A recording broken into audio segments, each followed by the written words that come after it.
नमस्कार। Lalit study 105 YouTube channel पर आपका स्वागत है। दोस्तों, एनटीपीसी की एग्ज़ाम डेट आ चुकी है, आप सभी जानते हो। और एनटीपीसी में जीएस के दोस्तों 40 प्रश्न आते हैं। आज हम इस वीडियो में 40 प्रश्नों को कवर करेंगे। जितने भी आपके सब्जेक्ट हैं उन सभी से यहाँ पर प्रश्न शामिल किए गए हैं। साथ में दोस्तों करंट अफेयर के प्रश्न भी यहाँ पर आपको देखने को मिलने वाले हैं इस सेट में, तो बने रहिएगा क्लास में। चलिए क्लास को आरम्भ करते हैं। प्रश्न नंबर आपका 1 है, निम्नलिखित में से किस काल के औजारों को लघु पाषाण अथवा माइक्रोलिथ कहा जाता है? तो ऑप्शन बी राइट आंसर रहेगा, मध्य पाषाण काल।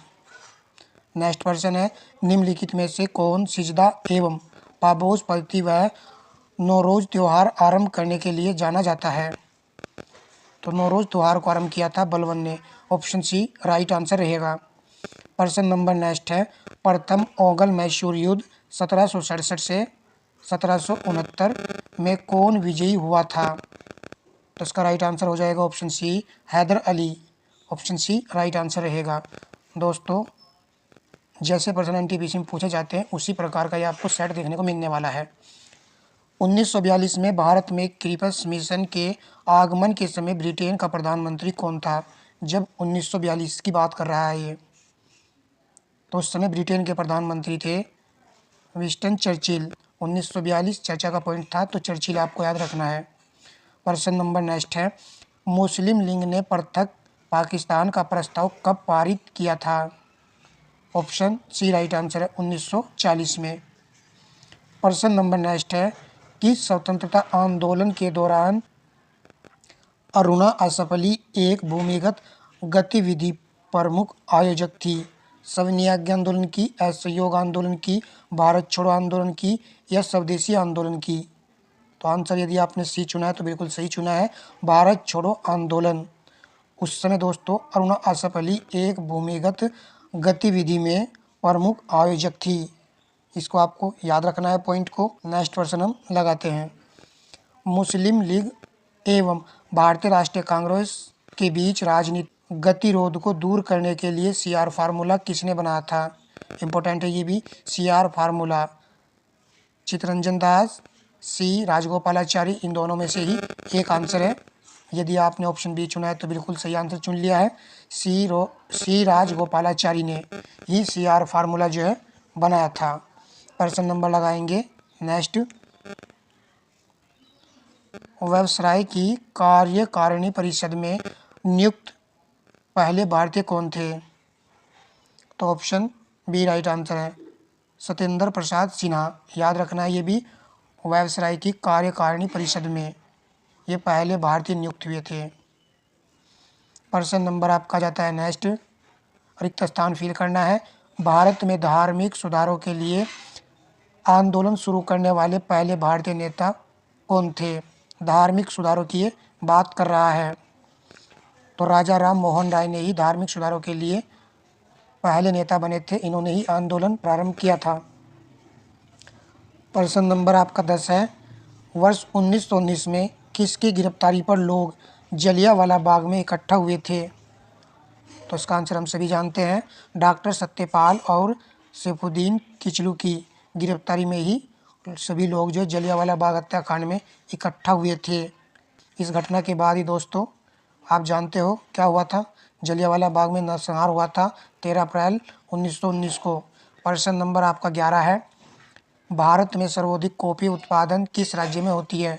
कॉफ़ी राइट आंसर हो जाएगा ऑप्शन बी, कर्नाटक में। प्रश्न नंबर आपका 12 है, विश्व की जनसंख्या में भारत की जनसंख्या का प्रतिशत कितना है? तो इसका आंसर हो जाएगा 17.5%। देखिए क्रम से क्वेश्चन लगे हुए हैं सभी सब्जेक्ट से, जैसे इतिहास, भूगोल, अर्थव्यवस्था, साइंस, सभी से प्रश्न लिए गए हैं सेट में। निम्नलिखित में से किस इस्पात कारखाने की स्थापना द्वितीय पंचवर्षीय योजना के दौरान की गई थी? दुर्गापुर, भिलाई, राउरकेला, ये सभी। तो 13 का आंसर हो जाएगा ऑप्शन डी, ये सभी। दूसरी पंचवर्षीय योजना के दौरान ही इन सभी कारखानों को स्थापित किया गया था। निम्नलिखित में से कौन सा क्षेत्र उष्णकटिबंधीय सदाबहार वन से ढका हुआ है? राइट आंसर होगा ऑप्शन डी, पश्चिमी घाट। सदाबहार वन आपको देखने को मिलेंगे पश्चिमी घाट में। प्रश्न नंबर 15 है, किस देश ने वर्ष 1914 में जापानी स्टीमर कामागाटामारू के प्रवेश के लिए मना कर दिया था? किस देश ने? राइट आंसर होगा ऑप्शन ए कनाडा। ये कनाडा की यात्रा पर निकला था, तो कनाडा ने इसको मना कर दिया था। यहाँ पर राइट आंसर था आपका ऑप्शन ए। प्रश्न नंबर आपका है नेक्स्ट। विकास का भारतीय मॉडल किसके हितों की सुरक्षा करता है? विकास का भारतीय मॉडल राइट होगा ऑप्शन सी ए और बी दोनों, राज्य और व्यक्ति दोनों के हितों की सुरक्षा करता है। प्रश्न नंबर 17 है, विनिवेश का अर्थ है? राइट होगा ऑप्शन ए उद्यमों में सरकारी भागीदारी घटना, तो यहाँ पर आपका आंसर है ऑप्शन ए। प्रश्न नंबर नेक्स्ट है, दक्षिण एशियाई क्षेत्रीय सहयोग संघ सार्क की स्थापना कब की गई? ऑप्शन ए राइट आंसर है 1985 में इसकी स्थापना की गई थी सार्क की। नेक्स्ट प्रश्न लगाएंगे, श्रमिक की उत्पादकता बढ़ने पर निम्नलिखित में से क्या घटित होती है? यदि आपने ऑप्शन सी चुना है तो ये करेक्ट आंसर हो जाएगा। प्रतियोगी फर्मों को अधिक पूंजी के प्रयोग के लिए प्रेरित किया जाएगा। श्रमिक की उत्पादकता बढ़ाने पर यही घटित होता है। प्रश्न नंबर नेक्स्ट है, आयकर अधिनियम के अंतर्गत इनमें से कौन सा एक आय का स्रोत नहीं है? आय का स्रोत नहीं है कृषि से आय, सी विकल्प यहाँ पर राइट आंसर है। प्रश्न नंबर नेक्स्ट है, भारतीय संविधान एवं लोक प्रशासन। भारतीय संविधान का मैग्ना कार्टा किसे कहा जाता है? राइट आंसर होगा ऑप्शन बी मूल अधिकार को ही कहा जाता है। प्रश्न नंबर नेक्स्ट है, भारतीय संविधान के किस अनुच्छेद में आपातकाल का प्रावधान है? तो 22 का राइट आंसर होगा ऑप्शन बी अनुच्छेद 352 में।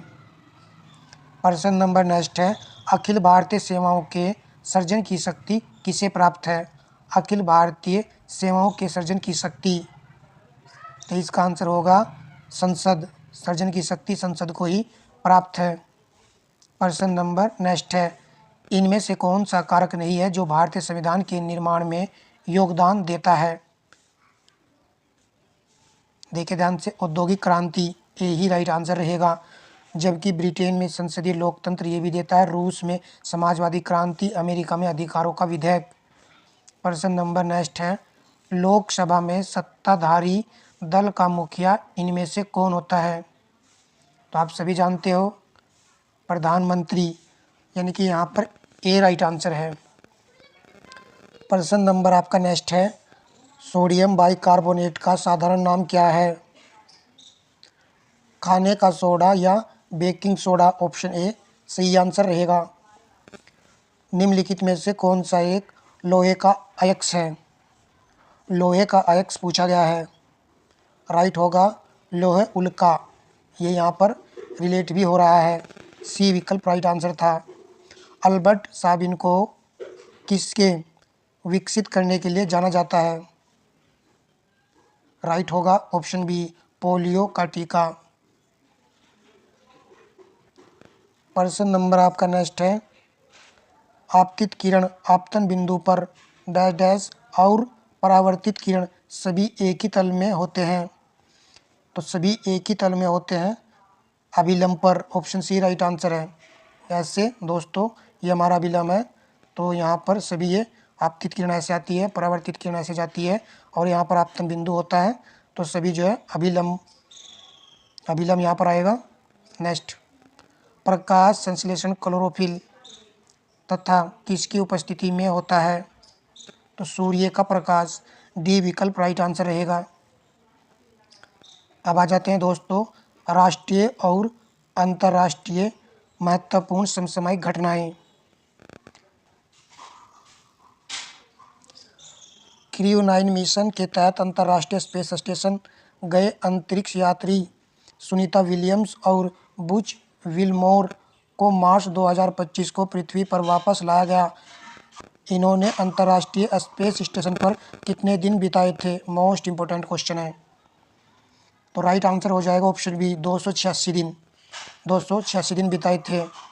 आईसीसी चैंपियन ट्रॉफी 2025 का खिताब तीसरी बार भारत ने किस टीम को हराकर जीता है?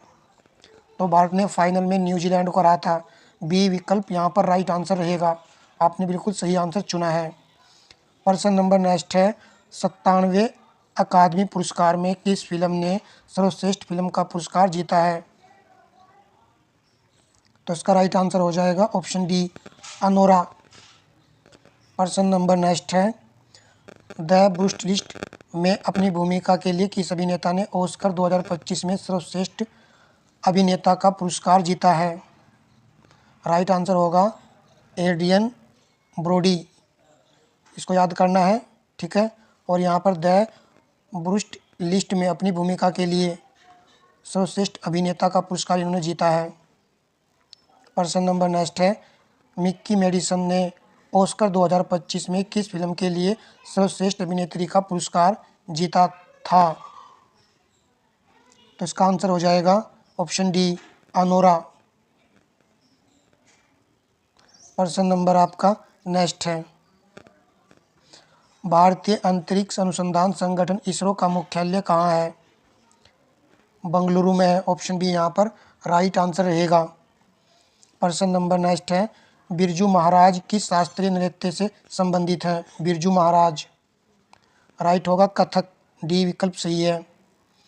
ग्रैमी पुरस्कार किसमें असाधारण उपलब्धि के लिए सम्मान में दिया जाता है? तो ये दिया जाता है दोस्तों संगीत के क्षेत्र में। ए विकल्प यहाँ पर राइट आंसर है। प्रश्न नंबर आपका 39 है, निम्न में से कौन सा एक टेनिस खिलाड़ी नहीं है? तो माइकल फेल्प्स ये नहीं है, जबकि अन्य तीनों ये टेनिस खिलाड़ी हैं। वीडियो का लास्ट और अंतिम प्रश्न है, जरा भी लगा है कि सेशन काम का है और मैं आपके लिए इसी तरह के प्रैक्टिस सेट आपको उपलब्ध कराऊं, तो वीडियो को लाइक भी कीजिएगा दोस्तों, साथ में कमेंट भी कर दीजिएगा ताकि क्लास कंटिन्यू जारी रख सके। भारतीय राष्ट्रीय ध्वज की रूपरेखा किसने तैयार की थी? तो ये की थी पिंगली वेंकैया ने। ऑप्शन डी यहाँ पर राइट आंसर रहेगा। धन्यवाद दोस्तों।